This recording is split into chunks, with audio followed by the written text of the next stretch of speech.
pessoal, o vídeo de história dessa semana é sobre 4 mulheres que foram muito importantes na história do país, mas infelizmente foram esquecidas pela historiografia. A ordem que eu vou falar aqui não é ordem de preferência, nem nada disso não, é ordem cronológica mesmo. Vamos lá.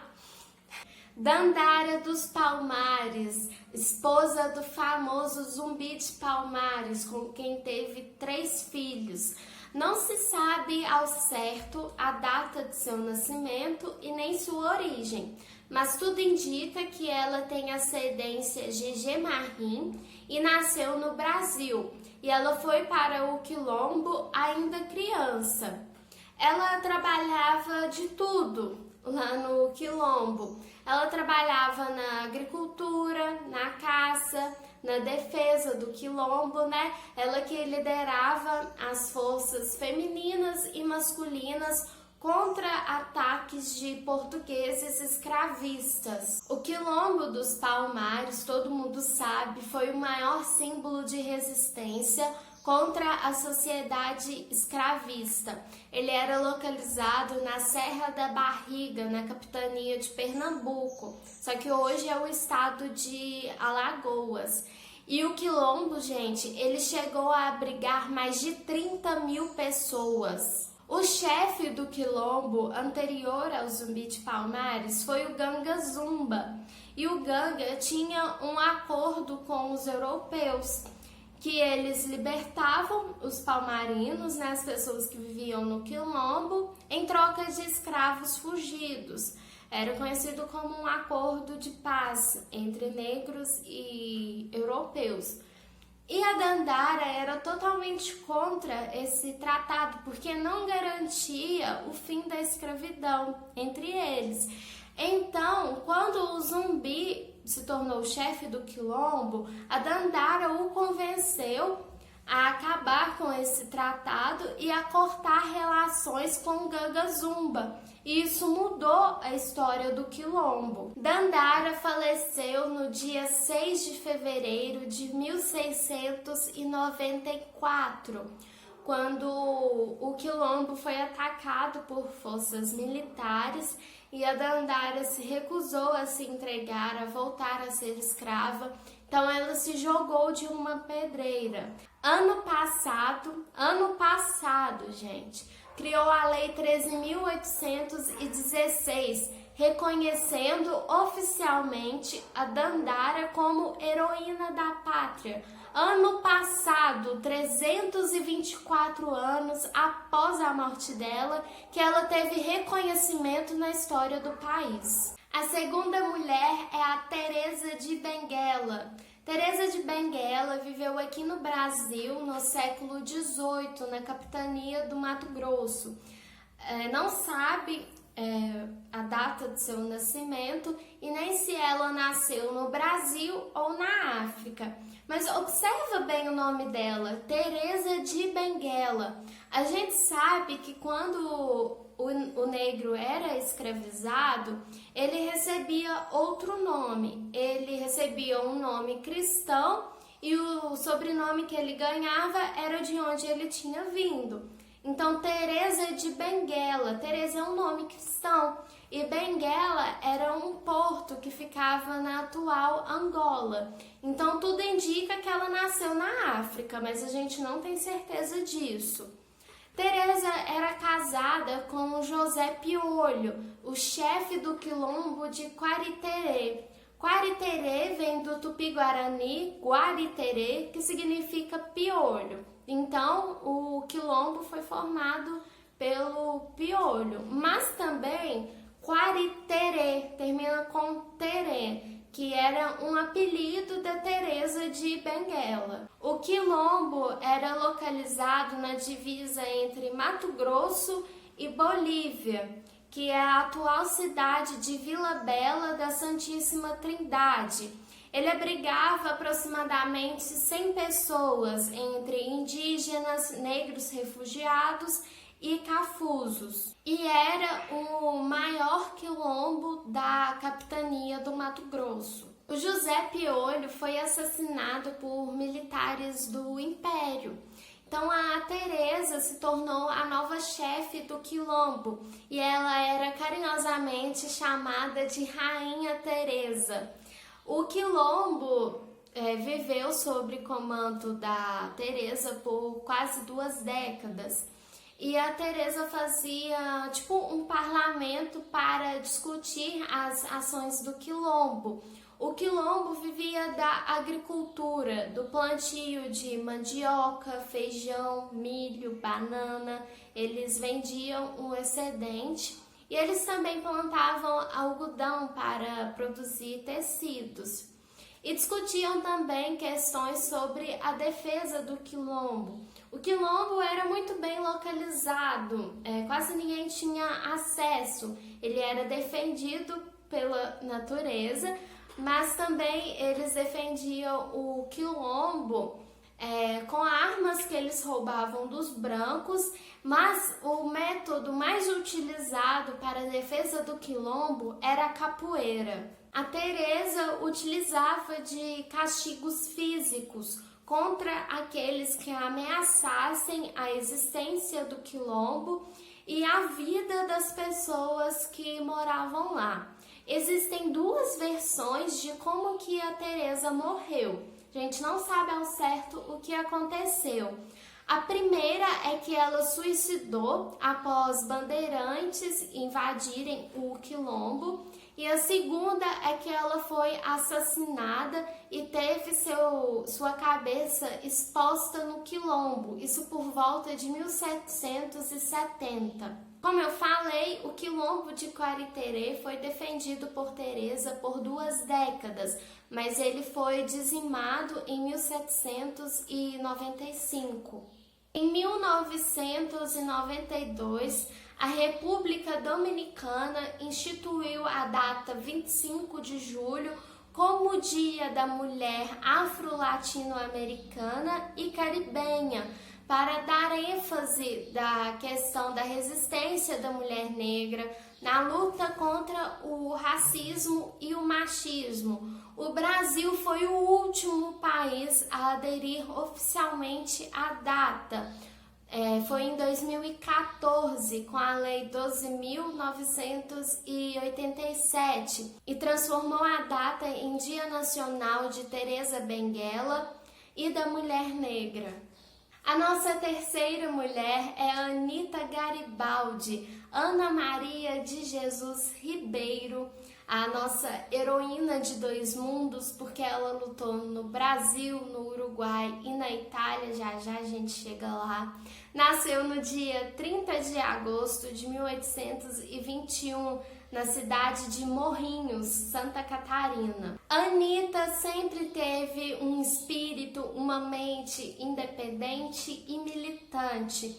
Quando ela tinha 13 anos de idade, ela estava voltando para sua casa a cavalo e um carreteiro a assediou. O que ela fez? O que qualquer mulher normalmente faria. Ela chicoteou o homem e o homem prestou queixas à delegacia local. Sua família ficou totalmente envergonhada da ação da Anita e eles mudaram de cidade. Eles foram morar em Laguna, ainda em Santa Catarina. Por causa desse episódio, a mãe de Anita a obrigou a casar com o sapateiro Manuel Duarte.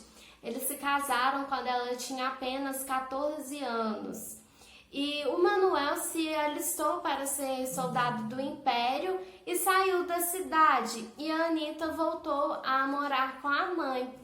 E em 1835 começou a Guerra de Farroupilhas, a Guerra dos Farrapos. Em 1839, o general Garibaldi recebeu a missão de conquistar Santa Catarina para a causa farroupilha. E foi na conquista da cidade de Laguna que ele conheceu a Anita. Ela tinha 18 anos e ele 32. E foi ele que deu esse apelido para ela de Anita, porque ela era chamada de Aninha. E ele não conseguia pronunciar o nha, então ele falava tá, aí virou Anita. E um mês depois de se conhecerem, a Anita se juntou às tropas de Garibaldi para lutar na Guerra de Farroupilha. Para quem não sabe, o Garibaldi ele era italiano e ele estava lutando para a unificação da Itália. E ele foi exilado. Primeiro ele foi para a França e depois ele veio para o Brasil.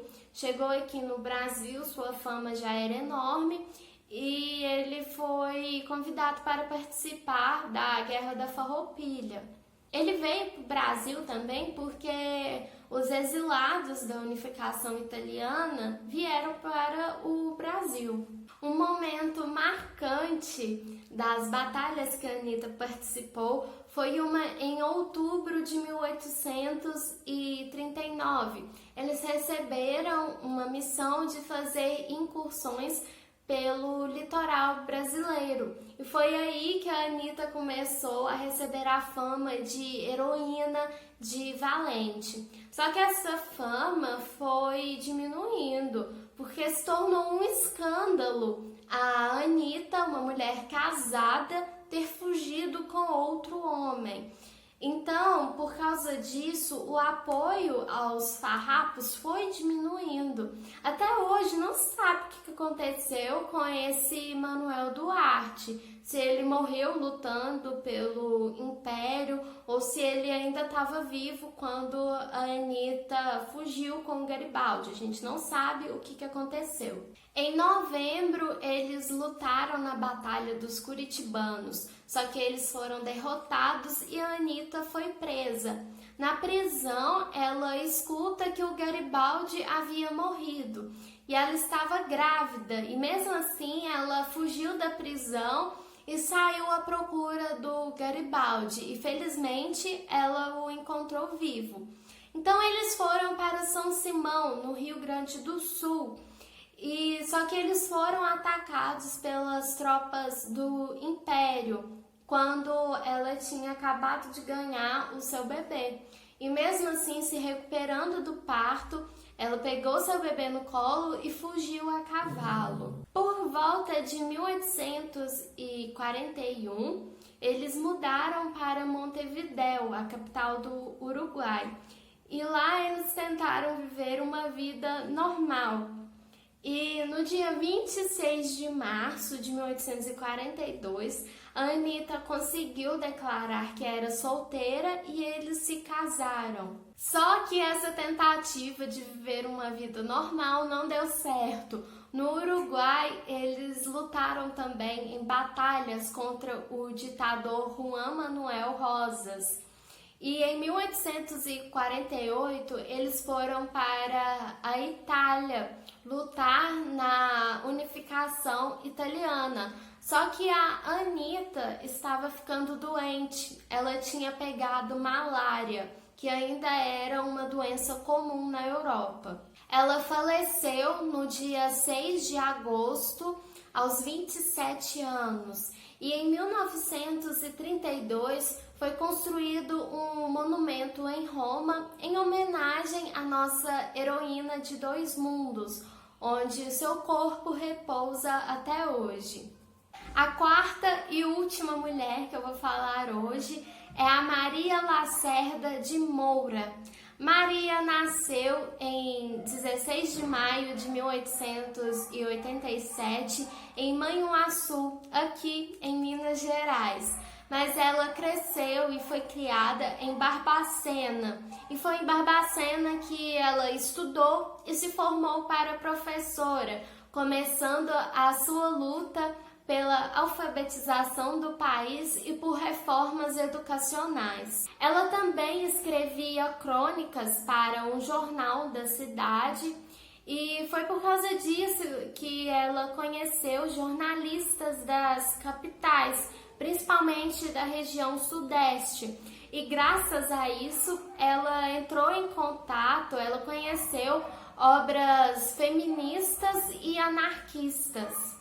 Em 1921, ela mudou para São Paulo e conheceu a Berta Lutz, a bióloga que lutou pelo sufrágio feminino aqui no Brasil. Se você não sabe quem é ela, tem um vídeo aqui no canal sobre a história do voto feminino no Brasil. Vou deixar o link no card, assista.